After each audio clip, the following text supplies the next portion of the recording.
दोस्तों, simplify market में मैं आप सभी का बहुत बहुत स्वागत करता हूं। तो दोस्तों, बहुत दिनों से हमारे कमेंट बॉक्स में बहुत सारे व्यूअर्स ने क्वेश्चन पूछा है कि सर कोई ऐसे स्टॉक्स बता दो जो हम आंख बंद करके खरीद सकते हैं लॉन्ग टर्म के लिए, मतलब 15-20 साल के लिए। तो दोस्तों, मार्केट में क्या रहता है, अभी हम 100% नहीं कर सकते कि ये 15-20 साल के बाद ये कंपनियां रहेगी या नहीं रहेगी, लेकिन हिस्ट्री के हिसाब से जो लॉन्ग टर्म के लिए कंपनियां हैं, जो लार्ज कैप कंपनियां हैं, जो हमारे इंडिया में बहुत बड़ी बड़ी कंपनियां हैं, वो रहने के चांसेस बहुत ज़्यादा है।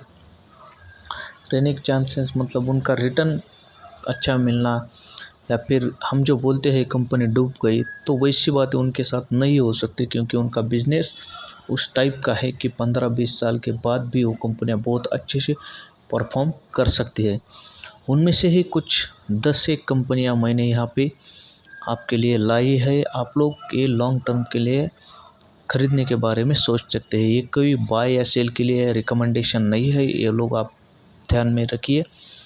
लेकिन ये मेरे हिसाब से कंपनियां बहुत अच्छी है, 15-20 साल बाद ये बहुत अच्छा रिटर्न दे सकते हैं लॉन्ग टर्म के लिए, लेकिन आपके लिए उसमें पेशेंस होना बहुत ज़रूरी है।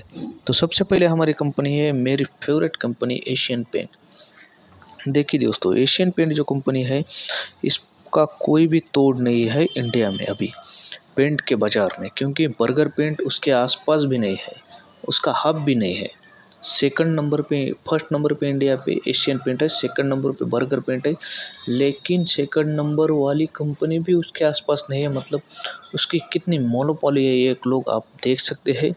तो मेरे हिसाब से बहुत अच्छी कंपनी है। उसका हम लोग 4 पैटर्न देखेंगे अगर 5 साल के हिसाब से, तो देखिए 80% से ज़्यादा रिटर्न इसने दिया है।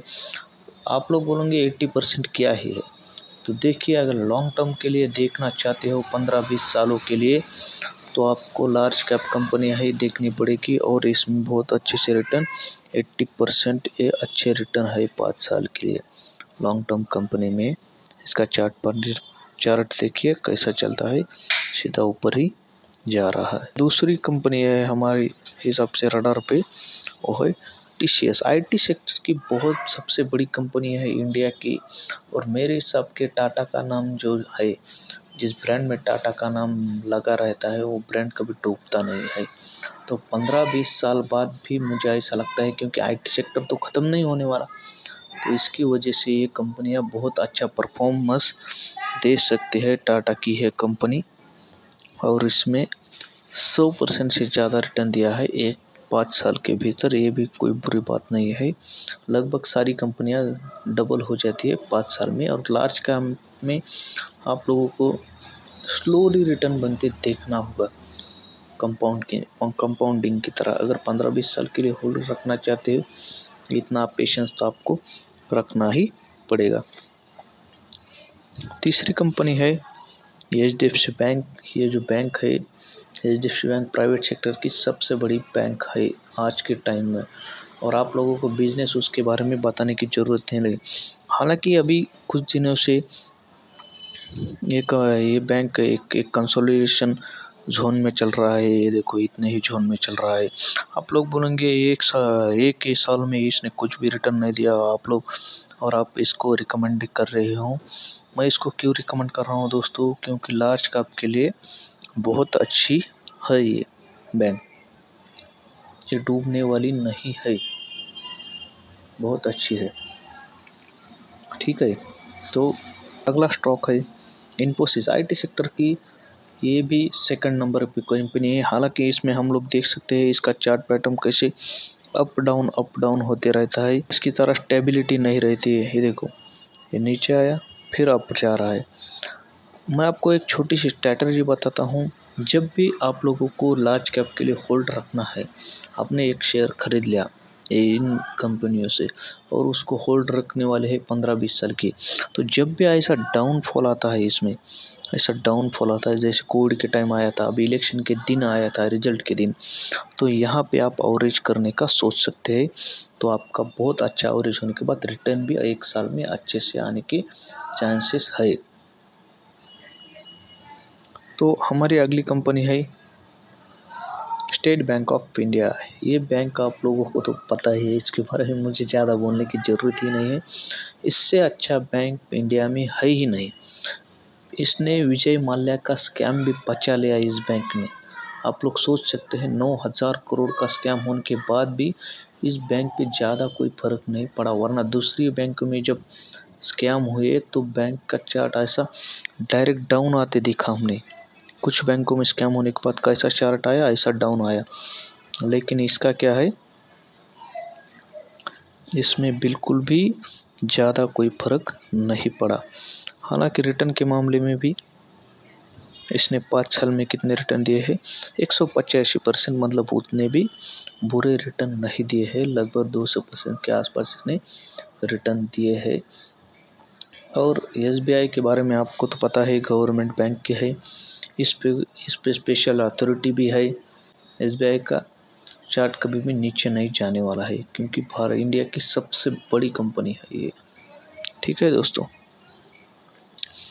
अगली हमारी कंपनी है टाटा पावर। मैंने पहले भी बोला था कि टाटा का जब नाम आता है तो बैंक इस कंपनी पे ट्रस्ट बढ़ता है लोगों का, और वो कभी डूबता नहीं है, क्योंकि टाटा इक्वल टू ट्रस्ट, सबको ये बातें पता है। इसकी वजह से मुझे ऐसा लगता है कि टाटा पावर भी बहुत अच्छी कंपनी है, और पावर सेक्टर आगे चल के बढ़ने वाले। एक साल के अंदर ही इसने 46% का रिटर्न दिया है, और 5 साल के भीतर तो आप लोग देख सकते हैं क्या है ये। इसका रिटर्न देखे हम 5 साल के 680%, लेकिन पिछले जो 5 कंपनियां देखी उसमें 100% के आसपास रिटर्न हमें देखने को मिला, लेकिन इसको 680%। आपके 10 अगर आप स्टॉक को लॉन्ग टर्म के लिए होल्ड करते हैं तो उनमें से 1 या 2 कंपनियां ऐसे होगी जो 300-400% से ऊपर रिटर्न देगी 5 साल में, मोस्ट ऑफ द चांसेस है। और कुछ कंपनियां ऐसी होगी कि वो 50% या 100% के रिटर्न दे सकती है, तो आपका एवरेज बहुत अच्छा जा सकता है। और इसके लिए मैंने अभी स्ट्रैटेजी जो बताई वो भी आप इस्तेमाल कर सकते हैं। देखिए टाटा पावर में हम कहाँ इस्तेमाल कर सकते थे, जो यहाँ पे आया, यहाँ पे स्टॉक आया, तो यहाँ पे आया तो एवरेज कर लिया, तो इससे बहुत अच्छा अपना आपका टारगेट। अगली जो हमारी कंपनी है पीडीलाइट इंडस्ट्रीज लिमिटेड। आपको पता है पीडीलाइट का फेविकॉल का जोड़ मजबूत होता है मतलब क्या है, फेविकॉल का जोड़ मजबूत ही होता है ना, तो ये तो डूबने वाला है ही नहीं, जोक अपार्ट। लेकिन ये देखो बहुत अच्छी कंपनी है, 5 साल के अंदर 127 के रिटर्न इसने दिए हैं। चार्ट पैटर्न ये देख सकते हैं, अप ही जा रहा है, नीचे नहीं जाने वाला, इसका भी चार्ट पैटर्न मुझे ऐसा लगता है। और इसके फंडामेंटल्स भी बहुत अच्छे हैं। मैं जितनी भी कंपनियां बता रहा हूँ उसके फंडामेंटल्स भी बहुत अच्छे हैं। आप लोग ये कंपनियां स्टडी के लिए अपने रडार पे रख सकते हैं बाय करने के लिए। ठीक है, तो अगली जो कंपनी हमारी है लार्सन एंड टर्बो। इसके बारे में कुछ ज़्यादा बोलने की ज़रूरत नहीं, सबको पता है, बहुत ही अच्छी कंपनी है। हालांकि 1 साल के लगभग कंसोलिडेशन में चल रही है, रेंज बाउंड की तरह हो गई है, इसी रेंज में आगे ऊपर जा रही है, फिर नीचे आ रही है, फिर ऊपर जाती है, फिर नीचे आती है, ऐसा इसका रेंज बाउंड 1 साल के अंदर। लार्ज कैप कंपनी आपको ये बातें देखने को बिल्कुल ही मिलेगी, लेकिन 5 साल में इसका रिटर्न उतना भी बुरा नहीं है। आप लोग देख सकते हैं 5 साल में इसने लगभग 151.59%, मतलब 150% लगभग इसने दिया है। बहुत अच्छी कंपनी है, आप लोग इसको भी लॉन्ग टर्म के लिए रडार पर रख सकते हैं। अगली जो हमारी कंपनी है, हमारे जो लेट राकेश झुनझुनवाला जी है उनकी फेवरेट कंपनी हुआ करती थी ये, तो वो है टाइटन। इसका रिटर्न कभी भी आपको कम नहीं मिलेगा, ये हर टाइम आपको अप ही जाने को दिख सकती है। बहुत ही अच्छी कंपनी है, आप लोग इसको भी रडार पे रख सकते हैं। राकेश झुनझुनवाला ने सबसे ज़्यादा वेल्थ जो बनाई है वो इस कंपनी से बनाई है।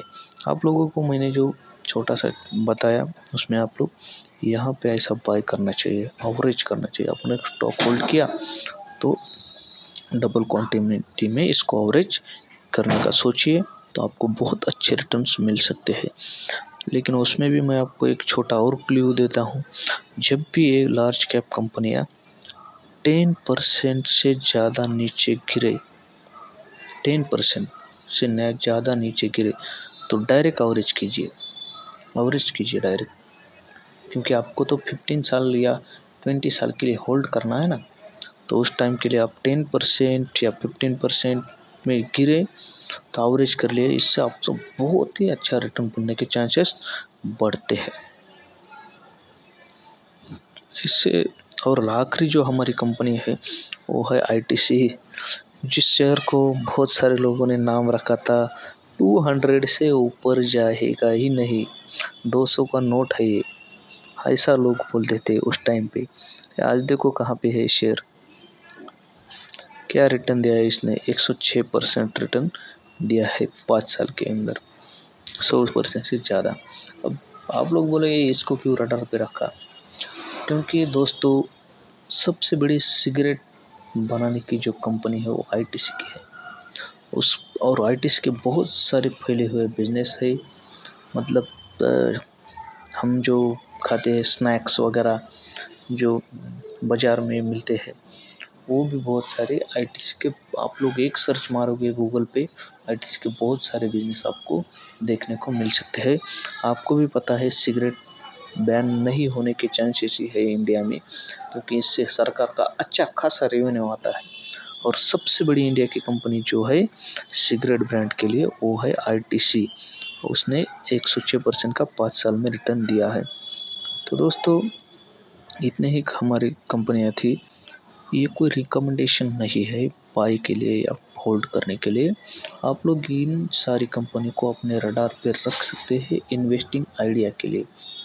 तो एक छोटा सा उदाहरण सुन के जाइए जाते वक्त, जो होता है ना, यस बैंक भी निफ्टी 50 में ही था, उसकी हालत आज आप लोग देख सकते हैं यस बैंक की। अभी हालांकि इस साल उसने बहुत अच्छे रिटर्न्स दिए हैं, लेकिन वो कहाँ से नीचे आया है आप लोगों को पता है। तो ये कोई 100% गारंटी नहीं है कि ये कंपनियां बहुत ही अच्छा आगे चल के जाएगी, लेकिन इनका जो बिजनेस है, जो कि मोनोपोली है इनमें से कुछ कंपनियों की, जैसे एशियन पेंट की, आईटीसी की, जो मोनोपोली टाइप का उनका बिजनेस है, तो इससे मुझे ऐसा लगता है कि ये 15-20 साल बहुत अच्छा रिटर्न कमाने वाला है। अभी आप लोग बोलोगे 5 साल के बाद उसको कुछ भी रिटर्न नहीं दिया, कुछ कंपनी उनमें से कुछ नहीं देगी, कुछ नहीं देगी, उसका एवरेज आपको एटलीस्ट 100% तो मुझे ऐसा लगता है कि आएगा ही आएगा, सबका मिला के, ठीक है, 5 साल में, ठीक है। और उनमें से डिविडेंड, बोनसेस, स्प्लिट्स वगैरह आपको एक्स्ट्रा बोनस मिलेंगे, वो अलग ही है। तो दोस्तों आप लोगों ने पूछा था कुछ इन्वेस्टमेंट के लिए कंपनियां बता दो, तो आपके क्वेश्चन का यही आंसर है। अगर आप लोग यहाँ तक आए हो तो प्लीज़ हमारे चैनल को सब्सक्राइब कीजिए, हमारे वीडियोस को लाइक कीजिए, और हमारे जो स्विंग ट्रेडिंग के लिए स्टॉक्स रहते हैं उस पे भी देख सकते हैं आप लोग, सारे के सारे टारगेट हिट्स हुए हैं। Thank you for the watching this video, thank you so much.